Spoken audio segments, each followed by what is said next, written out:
Thank you so much sir. ನನ್ನ ದೊಡ್ಡ ಅಪಾಯದಿಂದ ಕಾಪಾಡಿದ್ರಿ. ತುಂಬ ಥ್ಯಾಂಕ್ಸ್. ಅದು ನಮ್ಮ ಕರ್ತವ್ಯ ಅಮ್ಮ. ಆದರೂ ಇಲ್ಲಿ ಏನು ಅನಾಹುತ ಆಗಿದೆಯೋ ಅಂತ ತುಂಬ ಭಯ ಆಗ್ಬಿಟ್ಟಿತ್ತು. ಈಗ ಇವ್ರನ್ನ ಮನೆಗೆ ಸೇಫಾಗಿ ಕರ್ಕೊಂಡು ಹೋಗ್ತಾ ಇದೀವಿ ಅನ್ನೋದೇ ಸಮಾಧಾನ. ಆದರೆ ನನ್ನ ಕರ್ತವ್ಯನೂ ಮುಗ್ದಿಲ್ಲಮ್ಮ. ಅವರಿಬ್ಬರನ್ನ ಸ್ಟೇಷನ್ಗೆ ಕರ್ಕೊಂಡು ಹೋಗಿ ಎನ್ಕ್ವೈರಿ ಮಾಡಬೇಕು. ಯಾಕೆ ಅಂದರೆ ಅವರು ನೆಸಲಿ ತೇಲಾಡ್ತಾ ಇದ್ದಾರೆ.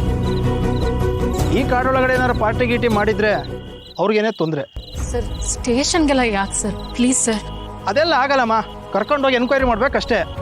ಸರ್ ಇವ್ರಂತವ್ರಲ್ಲ ಸರ್, ಇವರು ಡಾಕ್ಟರ್ ಆಗಿ ಎಷ್ಟೋ ಜನರ ಜೀವನ ಉಳಿಸಿರೋರು. ಯಾರು ಮಾಡಿದ್ರು ತಪ್ಪೇ ಅಮ್ಮ. ಕರ್ಕೊಂಡೋಗಿ ಎನ್ಕ್ವೈರಿ ಮಾಡ್ಬೇಕಷ್ಟೇ.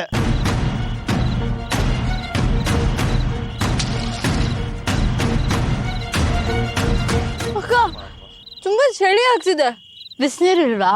ಮಾಡಿರೋ ರಪ್ಪಾಟ ಸಾಲ್ದ. ಇಲ್ಲಿ ಏನೇನೋ ಆಗಿದೆ, ಬಿಸಿನೀರ್ ಬೇಕಂತೆ.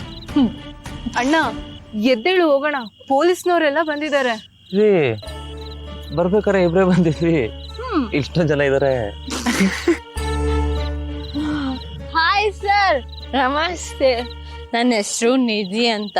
ನಿಮ್ಗೆ ದಸರಾ ಹಬ್ಬದ ಶುಭಾಶಯಗಳು. ಶೇಕ್ ಹ್ಯಾಂಡ್ ಮಾಡಿ ಸರ್. ಯಾಕೆ ನಿಮ್ಗೆ ಶೇಕ್ ಹ್ಯಾಂಡ್ ಮಾಡೋ ಅಭ್ಯಾಸ ಇಲ್ವಾ? ರೀ ಲೈಟ್ ಹೌಸ್ ರೀ, ಏನೇನೋ ಹೇಳ್ತಿದಾರಲ್ರಿ ರೀ. ಈಗ್ಲೇ ಯಾಕೆ ದಸರಾ ಹಬ್ಬ ಶುಭಾಶಯ ಹೇಳ್ತಿದ್ದೀರಾ? ನೋಡಿದ್ರ ಮೇಡಮ್, ಇವರಿಬ್ರು ನೆಶಲಿ ಯಾವ ತರ ಮಾತಾಡ್ತಾ ಇದಾರೆ ಅಂತ. ನೀವು ನೋಡಿದ್ರೆ ವಿಚಾರಣೆ ಮಾಡಬೇಡ ಅಂತ ಹೇಳ್ತೀರಾ? ಐತೆ, ಇಬ್ರಿಗೂ ಇವತ್ತು ಐತೆ. ಎಲ್ಲ ಬಾಯ್ ಬಿಡಿಸ್ತೀನಿ. ರೇ ಪೀಸೆ ಬಂಡಿಲಿ ಗಾಡಿ ಹತ್ರ ಕರ್ಕೊಂಡು ನಡೀರಿ. ಕೆರೆಗೆ ಹೋಗೋಣ. ಏಯ್ ಕರ್ಕೊಂಡು ನಡೀರಿ. ಬಂದ್ರಿ ಮೇಡಮ್. ಏಯ್ ಬನ್ನಿ ಹಿಂಗ್ ಹೋಗ್ಬೇಕು ಮೇಡಮ್, ಕರ್ಕೊಂಡ್ ಬನ್ನಿ. ಹಂಗ ಹೋಗೋಣ ಪ್ಲೀಸ್.